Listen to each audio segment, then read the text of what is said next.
Sa hindi inaasahang pagkakataon mga kalapatid, yung kalapati nating si One Thai Checkered nakawala. Siya si Idol Madla, nakakahanga, may mga hawak, gandang linyada. Ika'y inspirasyon kung bakit hanggang ngayon ako'y palaging kumakarera. Mambira, nagpapatawa ako kanina. Biglang sumabay pagbukas ko nung pinto. So yun yung sinasabi ko sa inyo, hindi safety mga kalapatid yung pinto natin dito. So ayun siya tumambay doon. So hindi ko na video kagad kanina. Ewan ko kung nakita nung CCTV na to, pero parang hindi yata kasi nasa gilid na. So, tingnan natin mga kalapatid kung makakabalik siya ngayon. So tinanggal ko tuloy to bigla. So umuulan kasi. Training talaga dapat nila today. Kaso nga umuulan. So cancel training tayo ngayon. Eto, nagpatuwa na ako sa loob. Sila naman dapat. Kaso ayun nga, lumipad siya papunta doon. No? So, try ko ulit. Kuha tayo ng another set of feeds na bibigay natin. Lumipad kanina pa ganun eh. Kuburbo kanina, buti bumalik siya, dumadapo. Hindi naman pala yung dapo niya. Pero yung tinitingnan niya yung ano eh, yung paligid mabibiktima yata yung ano ko mga kalapos. First blot yata yung ibon ko. First buy. Kuha muna ako ng feeds. Ayan, so kita nyo nakakalat yung mga patukaan ko kasi nga patukaan na tayo ngayong umaga. Ayan oh, ito tapos na kumain yung mga to. Sila kasi last na pinapakain ko. Ngayon, lumipad naman. Ang mahirap pa kasi dito, nakatalikod siya.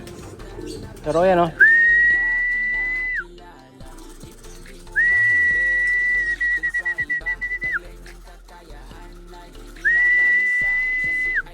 harap ka. Yan. Pero pag dumapo na to doon sa ibabaw, nakasampa, makakabalik to mga kalapatid. Ayan nadakmayin ko sana kanina. Kaso nahirapan ako kasi nga may tubig. Saka nung dadakmayin ko siya, bigla lumipad pataas eh. Buti na lang, dyan siya bumalik agad.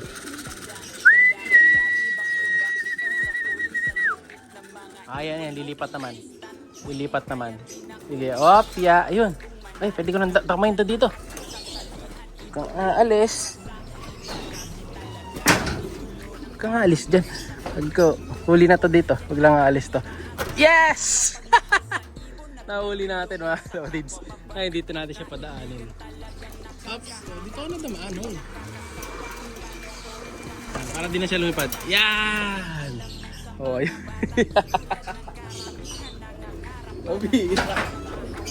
Yun na tinatawag na mga kalapatid. Bigla ang training. Hindi pa siya dapat papakawalan.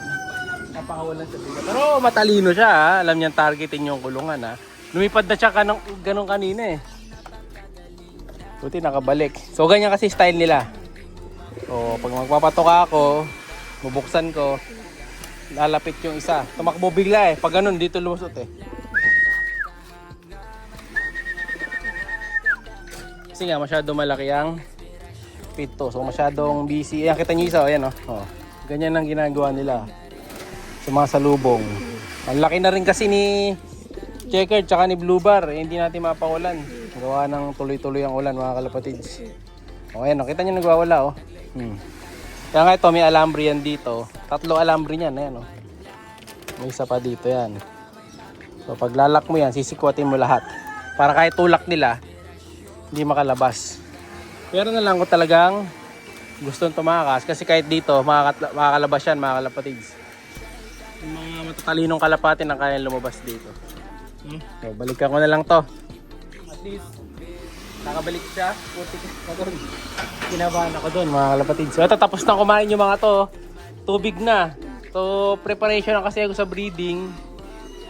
Ayan, tapos ito mayroon tayong dalawa dito. Yung isa dyan ending bird na. So, dahil wala na ako young bird. Lahat ng young bird na lumalabas, puro pang ending birds na muna yan mga kalapatids. Yan, ito tulad nitong dalawa. Pula saka blue, ending birds na yan. Itong dalawa, ending birds na rin to. Dahil wala na tayong young birds. Lahat ng young birds na lalabas munang mauuna, ending birds. Ito, ending birds dapat talaga to. Ayan, kaso nga, nagkabulutong naman mga kalapatids. Ayun yung dapat pang ending natin yung Checkered. Ganda pa naman kaso nabulutong. So cancel na yan, papalitan natin yan. So dito naman, ito may dalawa pa tayo dito, speedbird din. Ito, May dalawa dito. Ito makinis yata, walang bulutong. Ayan. Ending bird na rin natin to. Huwag lang magkakabulutong mga kalapatids. Ayan. Oh, pang ending birds na natin yan. Itong dalawa na to. Dalawang parang red grizzle pareho. Oh, ayan. Ending birds na natin yan. No? So ito, papa-ending birds ko din to. Or kung sakali, ito yung magiging kapalit nito. Nung isang pula dito. So pamimiliin ko na lang si Idol. Kung yan ang gusto niya. Or ibang ibon. No? Kasi di natin mabibigay sa kanya, may bulutong eh. No? Pass tayo to, palitan natin yan. So ito yung papalit ko sa kanya, possible. No? Or yung blue bar sa likod. Yun pa ba? Wala na, yun na lang yung birds ko dito eh. Ito nakasalang na to.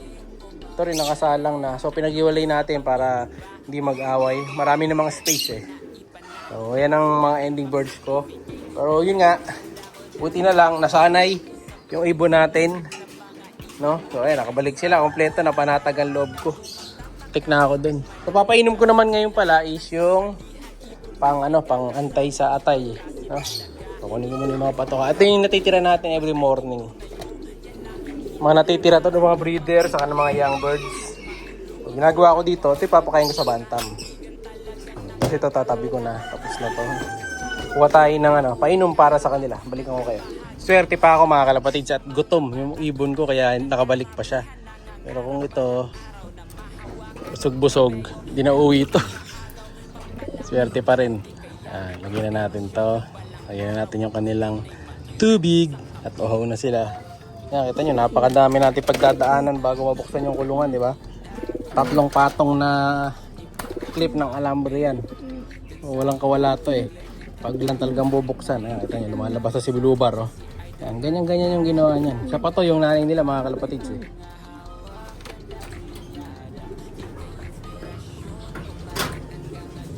Oh, ayan oh. Delikado rin lumabas yung nanay nila. Mukhang gusto rin tumakas. Pero ayan, hindi naman nakalabas. Kaya dapat maayos na yung pinto. Ayan, kita nyo, labas na labas yung babae. Oh. Diba? Yung gusto kong takasan. Babalikan ko to, lalagyan ko mamaya ng kanto. Ng Taiwan soil. Kaya sinasara talaga nating mabuti to. Kasi baka maya dito lumabas sa sulok eh. No? Sasara muna natin to. Umuulan mga kalapatids. Swerte! Sosoli na natin itong si Dagit mga kalapatids, yung binenta ko na kalapate na umuwi dito sa atin. Ayan, so babox ko na. Ayan, Boss Idol, papadala na natin today. Medyo maulan lang, pero makakarating naman to.